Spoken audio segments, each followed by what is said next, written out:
तत्रैव गंगा यमुना च तत्र गोदावरी सिंधु सरस्वती च सर्वाणि तीर्थानि वसन्ति तत्र यत्राच्युतोदार कथा प्रसंग काले वर्षतु पर्जन्य पृथिवी सस्यशालिनी देशोऽयं क्षोभरहितो ब्राह्मणा सन्तु निर्भया अपुत्रा पुत्रिणः सन्तु पौत्रिणः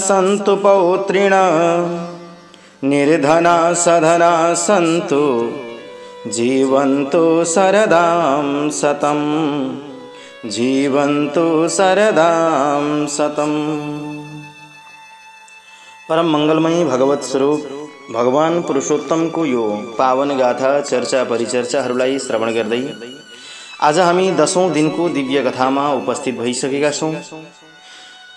सत्यमार्ग युट्युब च्यानलको माध्यमबाट दिव्य पुरुषोत्तम मास महात्म्य कथा श्रवण गर्नका निमित्त उपस्थित हुनुहुने ममतामयी भक्तिमती आमा दिदी बहिनीहरू, ज्ञान वैराग्य स्वरूप पिता दाजुभाइ,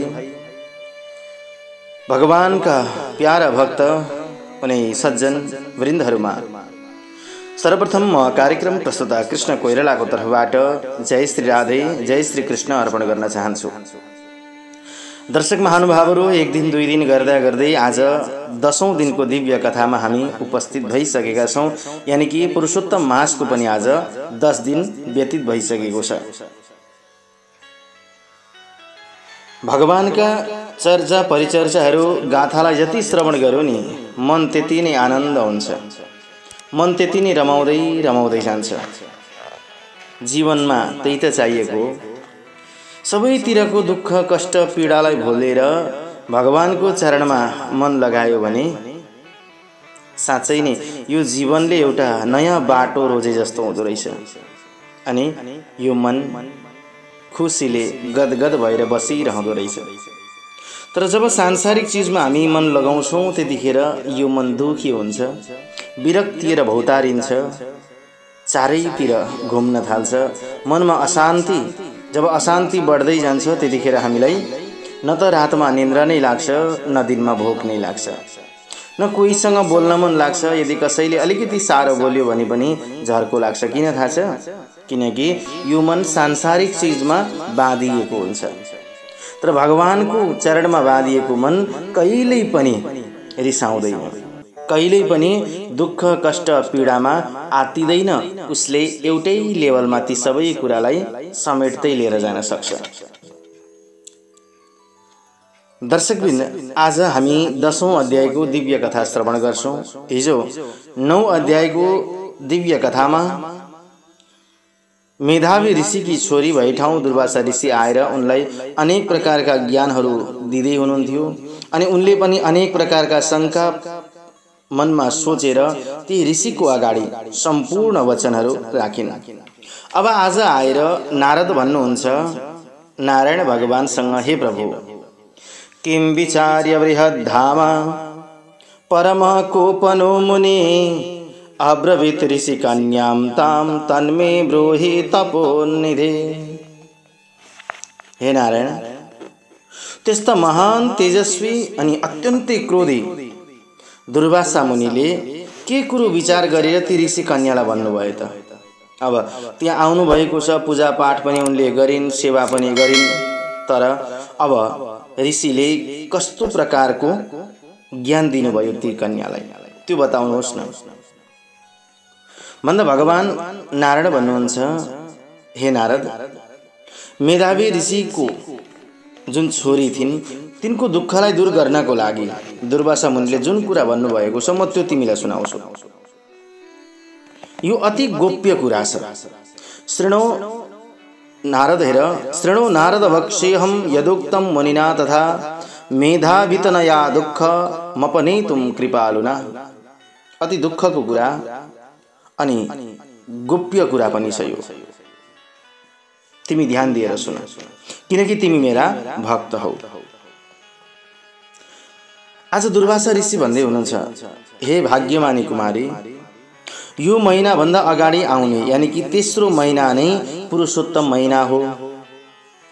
अब त्यो पुरुषोत्तम महिनाभरि तीर्थमा नुहाउनु जति सक्छौ तिमीले। यदि तिमीले तीर्थमा नुहायौ भने भ्रूण हत्या गरेको जस्तो पाप पनि छोड्छ। कार्तिक आदि महिनामा गरिएका जुन फलहरू हुन्छन्, जुन तपहरू हुन्छन्, त्यो भन्दा अधिक गुणा फल हे बालिके यो पुरुषोत्तम महिनामा छिटै प्राप्त हुन्छ। पुरुषोत्तम महिना समान कुनै पनि अर्को महिना छैन। अरू सबै महिना, पक्ष र अरू जुन जुन पर्वहरू छन् नि, ती त पुरुषोत्तम महिनाको 16औं कला बराबर पनि पुण्यदायी छैन। परमपद प्राप्तिका लागि जति पनि साधनहरू कहिएका छन्, ती सबै पुरुषोत्तम महिनाको 16औं कला, 16 कला जति पनि योग्य छैन। 12,000 वर्षसम्म गंगा स्नान गर्नाले जुन फल मिल्छ, सिंह राशिमा बृहस्पति गएको महिनामा गोदावरीमा एकैपल्ट स्नान गर्दा जुन फल पाइन्छ, हे सुन्दरी, त्यही फल पुरुषोत्तम महिनामा जुन कुनै अर्थात् जतासुकैको पनि तीर्थमा एकैपल्ट राम्रोसँग स्नान गर्नाले प्राप्त हुन्छ। त्यति पुण्यदायी पवित्र महिना हो यो पुरुषोत्तम। हे कुमारी, यो महिना त भगवान श्रीकृष्णको अत्यन्तै प्यारो महिना पनि हो। नामले पनि पुरुषोत्तम, भगवानलाई सम्झाउने पनि पुरुषोत्तम नै हो।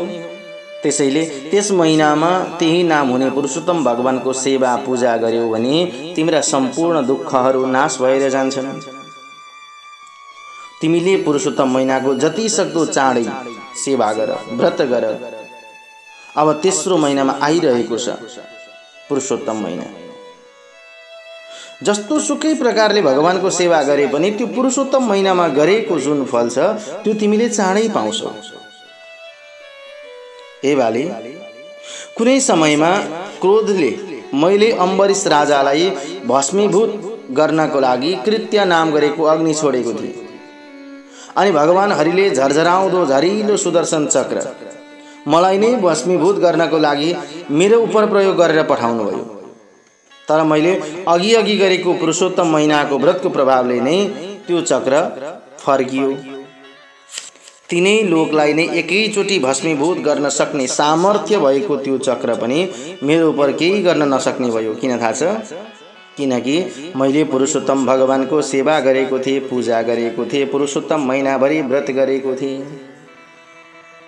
दर्शक महानुभावहरू, अब आफै विचार गर्नु हामीले के पर्छ भने पुरुषोत्तम महिनामा गर्न हुँदैन भन्ने कुरा छ नि, जुन पूजा पाठ बाहिरी कुराहरू नहोला, नयाँ कुनै काम थालनी गर्न नहोला, तर भगवान पुरुषोत्तमको सेवा पूजा व्रत गर्नको लागि कहिल्यै रोकिँदैन। कहिल्यै पनि जुनसुकै अवस्थामा जस्तोसुकै बेलामा पनि हामीले गर्न सक्छौँ। तर यदि हामीहरूको घरमा जुठो परेको छ, सुतक परेको छ भने त्यतिखेर चाहिँ गर्न मिल्दैन। सुतक पर्दाखेरि 10 दिनसम्म, जुठो पर्दाखेरि 12 दिनसम्म हामीले गर्न मिल्दैन। 13 दिनदेखि उता भगवानको सेवा पूजा गर्न मिल्छ। त्यसैले हे बालिके, तिमीले पुरुषोत्तम भगवानको सेवा गर, सम्झाउनु। अनि मुनि चुप लाग्नु। भगवान श्रीकृष्ण भन्दै हुनुहुन्छ, हे युधिष्ठिर, दुर्वासाको वचन सुनेर भावीले धकेलिएकी, रिसले चुरमुरिएकी ती कन्याले भनिन्, कथम माघादयो मासा अकिञ्चित करतां गता, कथम कार्तिक मासां त्वमूनं वदसि तद्वद, वैशाख सेवित किं वा न दास्यति कुसुकामितं, सदा शिवादयो देवा फलदा किं न सेविता। हे मुनि, तपाईले जुन भन्नुभयो नि त्यो मलाई मन परेन। अलिक माघ आदि गरिएका महिनाहरू छन्, के तिनीहरू फल दिन नसक्ने भयो? अब कार्तिक महिनालाई तपाईले सानो बताउनु भयो। सेवा व्रत गरिएको वैशाख महिनाले के चाहेको इच्छित फल दिँदैन? सदाशिव आदि देवताहरू पनि के फल नदिनेवाला हुनुभएछ त? अब कि ती भगवानको पूजा पाठ गर्दाखेरि हामीलाई के फल मिल्दैन? अथवा पृथ्वीमा प्रत्यक्ष देखिने सूर्य भगवान हुनुहुन्छ कि भगवान सूर्यले हामीलाई इच्छित फल दिनुहुन्न? चाहेको कुराको दाता हुनुहुन्न उमा? त्यति मात्रै कहाँ हो र? जगदम्बिका देवी भगवती माता जगत जननी भनेर हामी पूजा गर्छौं, उहाँले कि भक्तको दुःख कष्ट पीडालाई हर्नुहुन्न? अनि गणेश सेवित किंवा नसयम क्षतिकामित, अथवा के सेवा गरिएका गणेशजीले पनि चाहेको वरदान दिनुहुन्न र? व्यतिपात आदि योगहरूलाई, सर्व आदि गरिएका देवताहरूलाई पनि सबैलाई उल्लङ्घन गरेर यानी कि छोडेर पुरुषोत्तम मासको प्रशंसाको बखान्दा के तपाईलाई अलिकति लाज लाग्दैन? प्रभु, यो त अत्यन्तै मलिन हुनाले, सबै कुराबाट त्यागिएको हुनाले, मलहीन हुनाले यसलाई मलमास भनिएको छ। अनि यसलाई शुभ कर्ममा निन्दित महिना मानिएको छ। यो रवि संक्रान्ति नभएको महिनालाई तपाईले कसरी श्रेष्ठ उत्तम बताउनु भयो? सारा दुःखहरूबाट पार लाउने श्रेष्ठ श्रीहरिलाई म पनि जान्दछु अलिअलि त। हे भूदेव, दिनरात श्रीहरिलाई नै चिन्तना गरिरहने म ती जानकीका पति रामदेखि अथवा ती पार्वतीका पति शङ्करदेखि बाहेक अर्को कसैलाई पनि शक्तिशाली मान्दिनँ। देख्दिनँ पनि ब्राह्मण देवता मैले यो संसारमा। अर्को को ठुलो छ होला र जसले मेरो दुःख नासिदिन्छ? यी सबैलाई छोडेर तपाईले भन्नुभयो मलमासको स्तुति प्रशंसा गर्ने। मलाई त बडो आश्चर्य लाग्यो।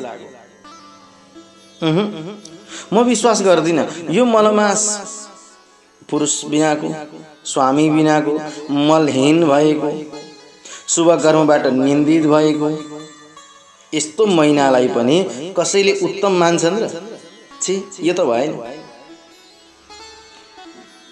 ब्राह्मण पुत्रीको यस्तो वचन सुनेर क्रोधी मुनिले राता राता आँखा पार्दै शरीरबाट जज्वल्यमान भयंकर डरलाग्दो अग्निलाई निकाल्न आँटे जस्तो भयो। मन पग्लिए कृपालु यो मूर्ख हो, पुरा बुद्धि नभई यो आफ्नो हित अहित कतै पनि जान्दिन।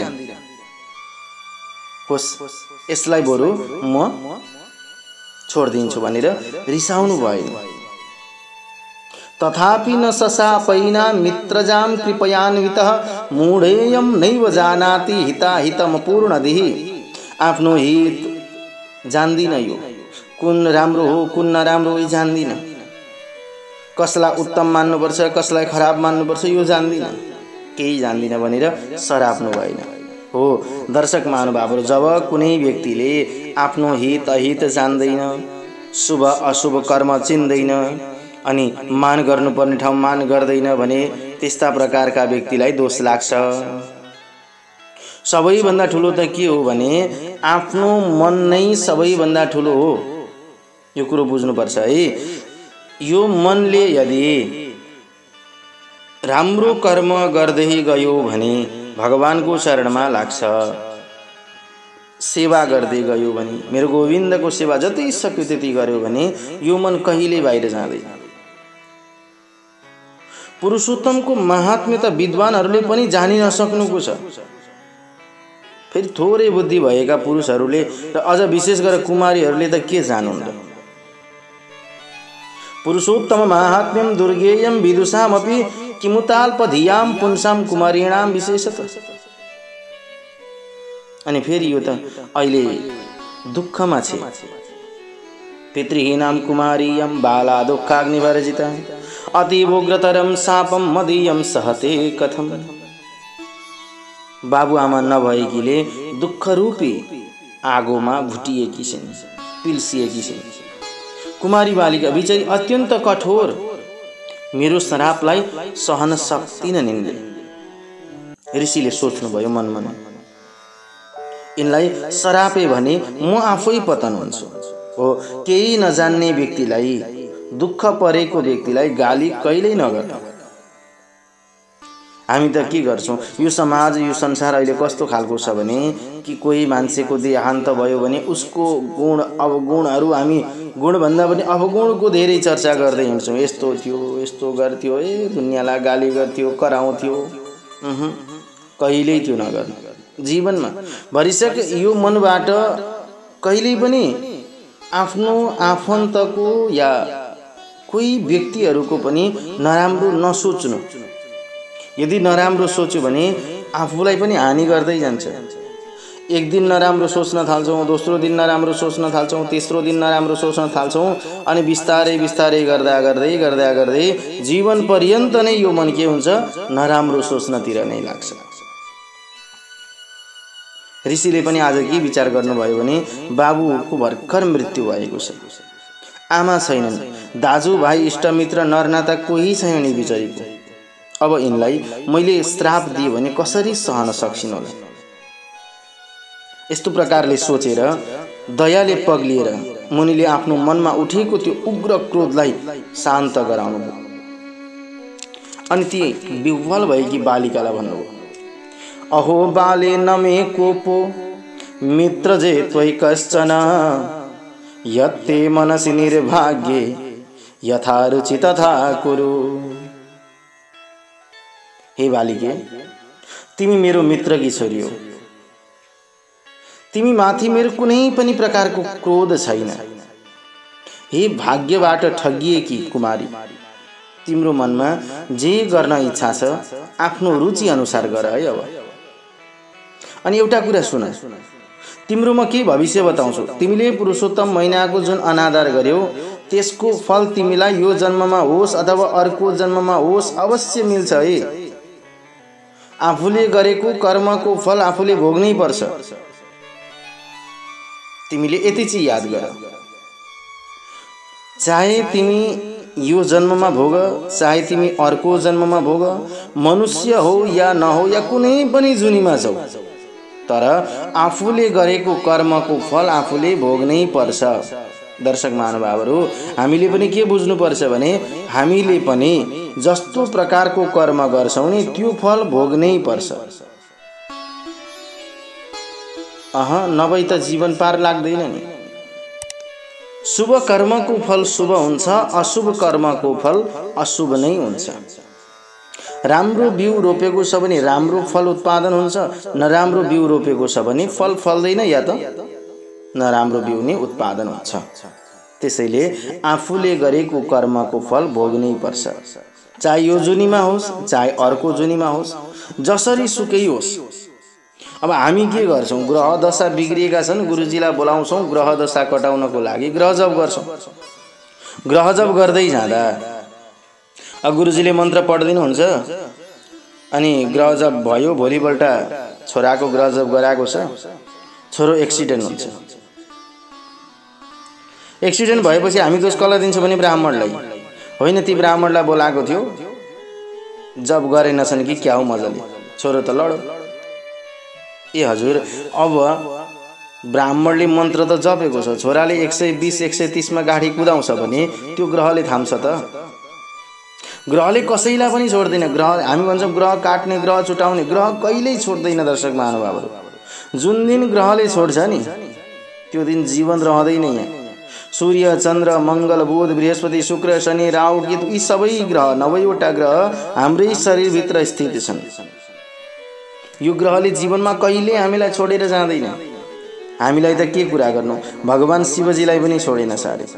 एउटा सानो उदाहरण दिन्छु। एक दिन शनिले गएर शिवजीलाई भेटेछ अनि भनेछ, भोले बाबा म तपाईलाई लाग्नु पर्नेछ। भोले बाबाले भन्नुभयो, कहिले लाग्छ? समय आएपछि लाग्छु। कति दिन? 7.5 वर्ष। मेरो त टाइम नै 7.5 हो। हुँदैन त्यत्रो। त्यसो भए 7 महिना लाग्छु, त्यो पनि हुँदैन। 7 दिन लाग्छु, त्यो पनि हुँदैन। 7 घण्टा लाग्छु, त्यो पनि भएन। 7 मिनट लाग्छु भन्दा ल ठिकै छ। कहिले? फलानु दिन। शनिले शिवजीलाई च्यालेन्ज गर्यो।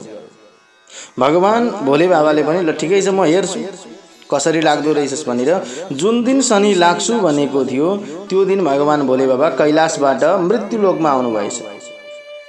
मृत्युलोकमा आउनुभयो, शनिले देख्छ भनेर एउटा ठुलो गोबरको थुप्रो रहेछ, त्यो गोबरभित्र छिर्नु हो। 7 मिनट पुरा भयो उसले लगाउँछु भने, बाहिर निस्किँदाखेरि शनि घुमिरहेको रहेछ। अनि शिवजीले भन्नुभयो, हे शनि, लाग्छु भन्थ्यौ त, खोइ त। शनिले भन्नु, म त लागिसके प्रभु, कसरी लाग्यो? अनि तपाईँ कैलाशमा बस्ने मान्छेलाई मृत्युलोकमा ल्याएर गोबरमा छिराउनु भनेको के नलागेको हो? मृत्यु नै गराउने होइन म, कुनै न कुनै प्रकारले लागिरहेको हुन्छ हो। त्यस्तै प्रकारले कैलाशमा बस्ने शिवजीलाई त ग्रहले छोडेन भने हामी त झन् मृत्युलोकका मनुष्य के छोड्थ्यो? छोड्दैन यसले। त्यसैले आफूले गरेको जुन फल छ नि, यो त भोग्नै पर्छ। जुनै जन्ममा गए पनि, जस्तो प्रकारको जन्ममा गए पनि भोग्नै पर्छ। किन संसारमा कोही सुखी त छैन। कोही तन दुखी, कोही मन दुखी, धन बिन रहत उदास, थोड़े थोड़े सब दुखी, सुखी राम के दास। कोही शरीरबाट दुखी छ, होचो भयो भनेर कसैलाई दुःख छ, कसैलाई अग्लो भयो भनेर दुःख छ, कसैलाई मोटो भयो भनेर दुःख छ, कसैलाई पातलो भयो शरीर भनेर दुःख छ शरीरबाट। अब कसैलाई घिउ खान मन छ, शरीरले दिँदैन किनकि ग्यास्ट्रिक छ। कसैलाई बासमती चामल खान मन छ, शरीरले दिँदैन किनकि सुगर छ। शरीरबाट दुखी छन्। कोही मन दुखी, मनबाट दुखी छन्। आज मेरो फलानाले साह्रै चित्त दुखायो भन्छ। पैसा नभएर कोही दुखी छन्, धन बिन रहत उदास, थोड़े थोड़े सब दुखी, अलिअलि गरेर संसारमा सबै दुखी छन्। सुखी को छ त भन्दा भगवान श्री हरिको दास। भगवानको दास जो छ त्यो मात्रै सुखी, अरु कोही पनि सुखी छैन। त्यही भएर आफ्नो इच्छा अनुसार कर्म गर्दै गयो भने हामीले दुःख भोग्नु पर्छ। परमात्माले देखाएको बाटोमा गयो भने सुख प्राप्ति हुन्छ। दुर्वासा ऋषिले सम्झाउनु भयो परमात्माले देखाएको बाटोमा, तर बालिकेले मानिनन्। अनि भनिदिनु भयो, तिम्रो जे इच्छा लाग्छ त्यो गर, तर पुरुषोत्तम भगवानलाई अनादर गरेको कारणले गर्दा तिमीले फल भोग्नु पर्छ। अब म हिँडे बद्रिकाश्रम भगवान नारायणको सेवा गर्न। नर नारायणको आश्रममा जान्छु भन्नुभयो, निस्किनु।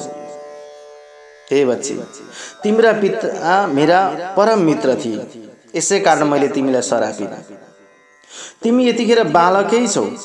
बालक स्वभाव भएको कारणले गर्दा शुभ अशुभ हित अहित केही पनि जान्दैन। शुभ होस् अथवा अशुभ होस्, हुने कुरालाई कसरी टार्न सकिन्छ, अर्थात् त्यो नभई छाड्दैन। मेरो समय बेकार नबितोस्। लौ त, तिम्रो कल्याण होस्, तिम्रो जय जय होस्, तिमीलाई जे इच्छा लाग्छ त्यो गर, म जान्छु भनेर निस्किनु। भगवान श्री कृष्ण भन्नुहुन्छ, युधिष्ठिर, अत्यन्त क्रोधी दुर्वासा मुनि तत्कालै त्यहाँबाट हिँड्नु। दुर्वासा ऋषि हिँड्ने बित्तिकै पुरुषोत्तमलाई अपेक्षा गरेकीले ती कन्या निन्याउरी भइन्। त्यसपछि धेरै बेरसम्म सोच विचार गरेर निश्चय गरिन् कि अब म तुरन्तै फल दिनेवाला ती देवताका पनि देवता पार्वतीका पति शिवजीलाई तपस्याद्वारा आराधना गर्छु भनेर मनमा सोचे। हे राजन, ती मेधावी ऋषिकी छोरीले मनले यस्तो निश्चय गरेर आफ्नै आश्रममा बसेर भगवान शङ्करको कठोर तपस्या गर्न चाहे। सुतजी भन्नुहुन्छ, हे ऋषिश्वर हो, धेरै फल दिनेवाला लक्ष्मीपति विष्णुलाई छाडेर, त्यसै गरी सावित्रीका पति ब्रह्माजीलाई पनि त्यागेर, त्यस्ता ती शक्तिशाली दुर्वासा मुनिको वचनलाई पनि निन्दा गरेर नटेरेर मेधावी ऋषिकी छोरी आर्सेयी आफ्नै आश्रममा रहेर अन्धक राक्षसलाई मार्ने शङ्कर भगवानको सेवामा अर्थात् आराधनामा नित्य निरन्तर लाग्न थाले। दिन प्रतिदिन भगवान भोले बाबाको सेवा गर्दै गए। आज भोलि पर्सि गर्दा गर्दै गर्दा गर्दै उनको सेवा लम्बिँदै गयो। अब भगवान भोले बाबाले सेवा गरेको बापत कस्तो प्रकारको वरदान दिनुहुन्छ र उनले के वरदान माग्छिन्, त्यो सम्पूर्ण कथा प्रसङ्ग दर्शक महानुभावहरू हामी भोलिको सत्रमा श्रवण गर्नेछौँ। बृहद नारदीय पुराण अन्तर्गत पुरुषोत्तम मास महात्म्यको दिव्य कथा हामीले आज 10औं अध्यायको दिव्य कथालाई श्रवण गरिसकेका छौँ। भोलि 11 अध्यायको दिव्य कथालाई हामी श्रवण गर्नेछौँ र हाम्रो जीवन उनी भगवान पुरुषोत्तमको श्रीचरणमा लगाउँदै, यो मनलाई उनी भगवान पुरुषोत्तमको चरणमा लगाउँदै जति पनि हामी यहाँ उपस्थित भएका छौँ दिव्य पुरुषोत्तम मास महात्म्य कथा श्रवण गर्नका निमित्त हामी सबैको जीवन सुखमय बितोस्, र भगवान पुरुषोत्तमले सोचेका कामनाहरू, मनमा लागेका कामनाहरू सबै पूर्ण गरिदिनुहोस्, यही कामना गर्दछु। दर्शक महानुभावहरू, एउटा सानो अनुरोध गर्न चाहन्छु। यदि सत्यमार्ग युट्युब च्यानलमा हजुर पहिलोचोटि आउनुभएको छ र पहिलोचोटि हेर्दै हुनुहुन्छ भने च्यानललाई सब्स्क्राइब गरिदिनु होला, साथै लाइक, कमेन्ट र सेयर पनि गर्न नबिर्सिनु होला है त। हस्त आजको बसाइबाट म कार्यक्रम प्रस्तुता कृष्ण कोइराला बिदा चाहन्छु। सर्वे भवन्तु सुखिनः, सर्वे सन्तु निरामयः, सर्वे भद्राणि पश्यन्तु, मा कश्चित् दुःख भाग भवेत्। ओम शान्ति शान्ति शान्ति। आफ्नै दर्शन, आफ्नै धर्म र आफ्नै संस्कृति, सधैँ एक कदम अगाडि सत्य मार्ग।